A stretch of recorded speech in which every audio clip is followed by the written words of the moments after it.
बच्चों class 8 NCERT math है exercise 8.2 से क्वेश्चन नंबर 6 करेंगे। इसमें दिया है ड्यूरिंग ए सेल, यानी एक सेल लगी हुई है। ए shop offered a discount of 10%। तो वो जो शॉप है वो क्या 10% का डिस्काउंट दे रही है।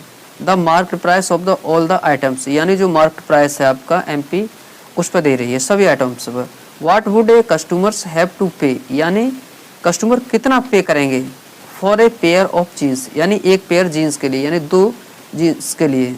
ए pair of jeans marked at the यानी 1450, इसका जो मार्क्ड है वो कितना है 1450 and 2 shirts marked at 850 each.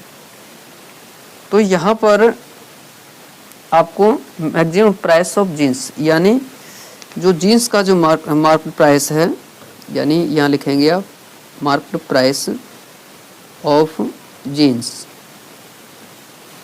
ये है आपका 1450 है। उसके बाद में हमें दिया गया शर्ट का, यानी यहाँ लिखेंगे मार्केट प्राइस ऑफ शर्ट, यानी शर्ट कितनी है आपकी, यहाँ पर लिख दो 2 शर्ट हैं तो 2 इंटू ये वाला कितना है, एक शर्ट का कितना है 850 है। तो ये कितना, ये भी आपका कितना हो जाएगा, यहाँ पर ये हो जाएगा 1700 हो गया। यानी इनका ये टोटल मार्क्स प्राइस कितना होगा, ये आप 1450 और 1700 इसको जब आप प्लस करेंगे तो ये कितना होगा 3100 और ये 50 हो जाएगा आपका। उसके बाद हमें कहा गया है डिस्काउंट ऑफ 10% का डिस्काउंट दिया गया है। तो 10% का, यानी यहाँ लिखिए डिस्काउंट ऑफ 10%, ये तो 10% का डिस्काउंट है तो 10 लिखा हमने यहाँ पर। जब परसेंट है इस पर परसेंट हटा तो यहाँ पर आपका 100 आ जाएगा। इनटू कितने पर दिया है 3100 और 50।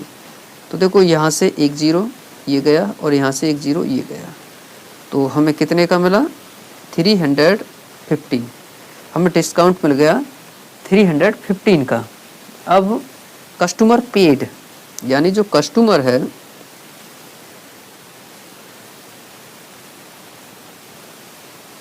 कस्टमर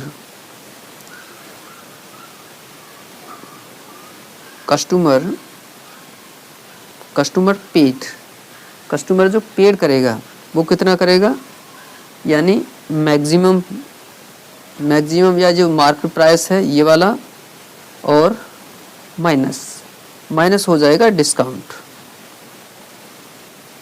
ये डिस्काउंट हो गया। उसके बाद मैक्सिमम जो प्राइस है वो कितना था, यानी 3100, ये 50 माइनस 315 है, इसको आप माइनस कर लो, यानी गलती ना हो इसलिए सही करिए इसे। देखो 31 और ये 50 हो गया और ये 3 और 1 5, इसे माइनस किया तो यहाँ से कैरी लिए हम 10 में से 5 गया, 5 बचा, यहाँ कितना बचा 4 में से 1 गया तो 3 बचा और यहाँ पर 1 है नहीं जाएगा तो यहाँ से कैरी ली 11 में से 3 गया तो 8 और ये 2 का 2, तो ये कितना आ जाएगा आपका, यानी 2835, यानी कस्टमर को यानी 2835 रुपया पे करने पड़ेंगे।